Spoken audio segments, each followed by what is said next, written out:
This posse consists of old, elderly women, white women who mostly grew up in middle-class families. And we recognize that we are only speaking about our experiences.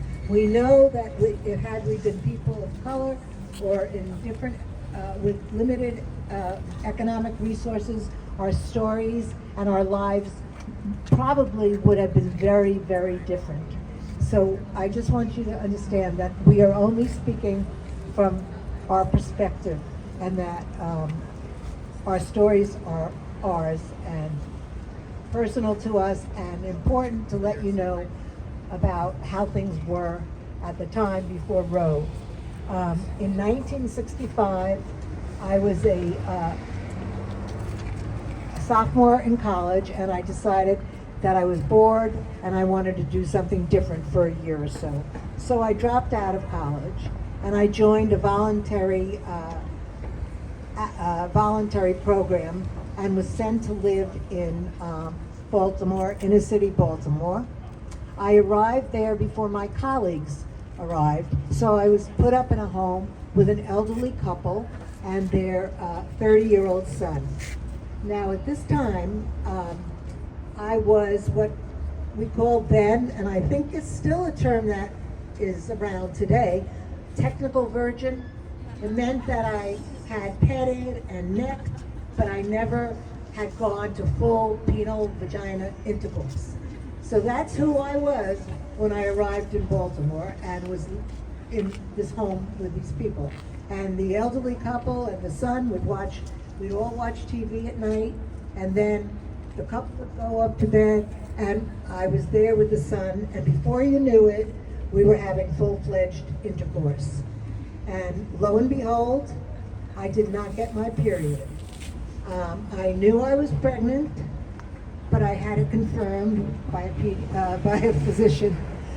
And I also knew that I could not be a parent, that I could not have this mature into a pregnancy, that I was immature myself, that I was not going to be spending time with this fellow in the future, and there was absolutely no way I was going to carry this pregnancy to term. I asked several people if they knew how I could get an abortion, and one of the people I asked had a list of abortion providers, and next to each name on the list, she had gotten the list from clergy, and next to each name on the list was kind of a calling card, because you couldn't just call up and say, "Hi, this is Susan, I need an abortion." There were some clues and cues you had to say, like I'm desperately ill and I have an emergency need for a doctor, and you might get an appointment. The other thing that was on the list was little mentions of some of the activities the providers might get into, like he's very touchy, or be careful, he likes to play around. So that was all parcel of what was on the list.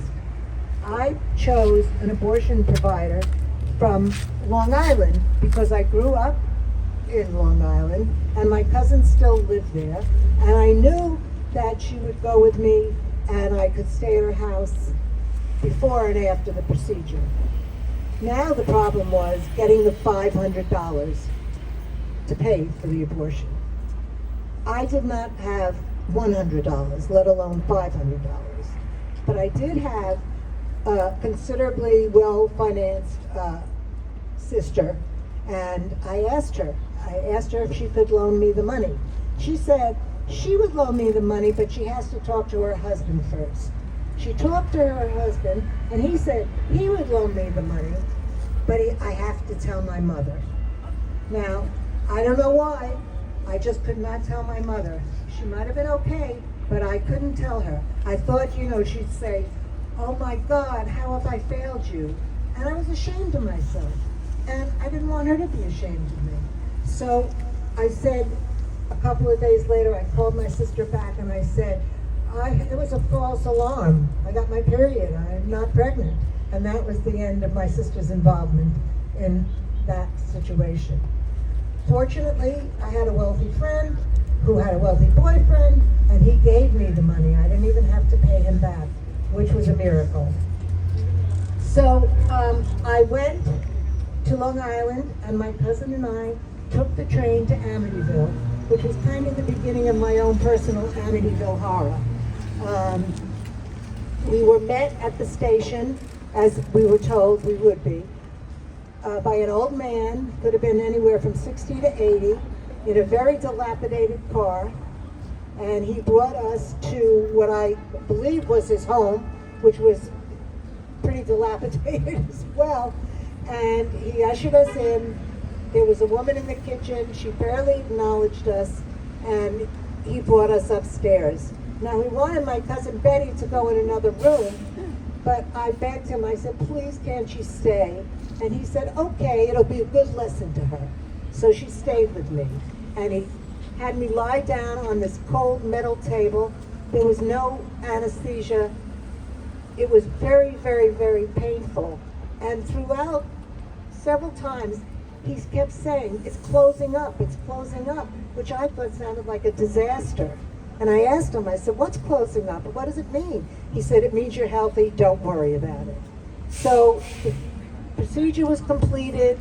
He put us in another room to rest for 20 minutes or so, and then he brought us back to the train. We went back to my cousin's house, where I stayed for several days. I was in pain, but it wasn't terrible, and it didn't hurt me in the long run, and it didn't destroy my chances and opportunities to become a parent when I was ready. And so that is the story, pretty much. But then I just want to mention one more thing. In 1989, there were major marches all over the country for women's right to choose. And I brought my stepdaughter and one of my supervisees with me.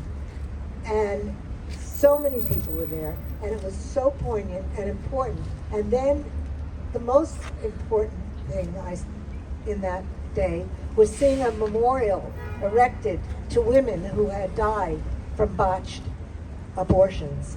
And I just want to make sure all of us know, and all of us do our parts, not to let that happen again, not to ever let that happen again, and to do everything we can, no matter what, legislative, marching, whatever it is we can do, not to have women's rights eroded.